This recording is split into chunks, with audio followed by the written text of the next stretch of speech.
Hello guys, সবাই কেমন আছেন? চলে এসেছি বারানীঘাট এলাকায়।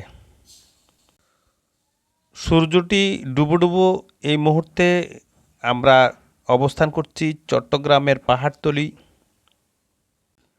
বারানীঘাট এলাকায়। এটি সমুদ্র সৈকতের পাড়, বিস্তীর্ণ একটি এলাকা। এখানে অনেক জেলেরা বসবাস করেন এবং সাগরে মাছ ধরে থাকেন এই জেলেগুলো। এখানে আছে একটি বিশাল সুন্দরতম একটি মাছের বাজার।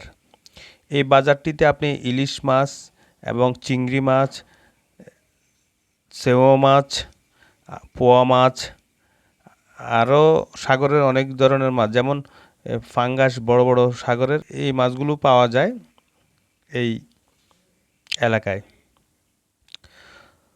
দেখতে থাকুন।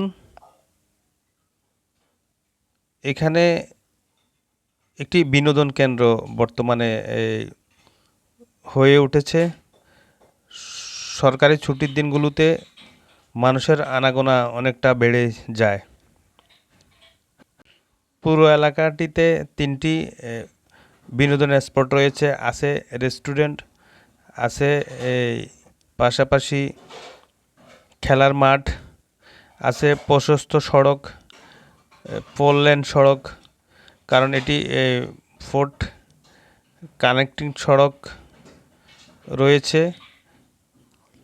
তবে বলা চলে এই এলাকাটি অসাধারণ একটি বিনোদন কেন্দ্র হিসেবে কিছুদিন যাবৎ হয়ে উঠেছে, কারণ রাস্তাঘাটের উন্নয়নের অনেকগুলো কাজ হয়েছে এখানে। তাই যাতায়াতের সুবিধা থাকাতে অনেক বিনোদন পিপাসুরা এই জায়গাটিতে ঘুরতে আসেন প্রতিনিয়ত। একেবারে সহজে আসা যায় অলংকারের মোড় থেকে। এখানে 50 টাকা রিক্সা ভাড়া দিয়ে এই এলাকাটিতে আসতে পারবেন ঘুরতে। পাশে আছে জহুর আহমেদ চৌধুরী স্টেডিয়াম। অনেকে স্টেডিয়ামে খেলা দেখতে আসে, অনেকে স্টেডিয়ামটা দেখতে আসে এমনিতে। ভ্রমণ পিপাসুরা পছন্দের স্থানটি বেছে নেন সাপ্তাহিক ছুটির দিনে। এই জায়গাটিতে আসলে আপনার মনে হবে আপনি ইউরোপের কোনো একটি দেশে অবস্থান করছেন। একেবারে সুন্দরতম সড়ক ডিভাইস, সড়ক বাতি, নতুন করে রাস্তাটি নির্মাণ করেছে চট্টগ্রাম উন্নয়ন কর্তৃপক্ষ, সিডিএ। আজকের মতো এই বিনোদন কেন্দ্র থেকে বিদায় নিচ্ছি। অন্য কোনো দিন, অন্য কোনো সময়, অন্য কোনো স্থান থেকে আপনাদের মাঝে আবারও হাজির হব।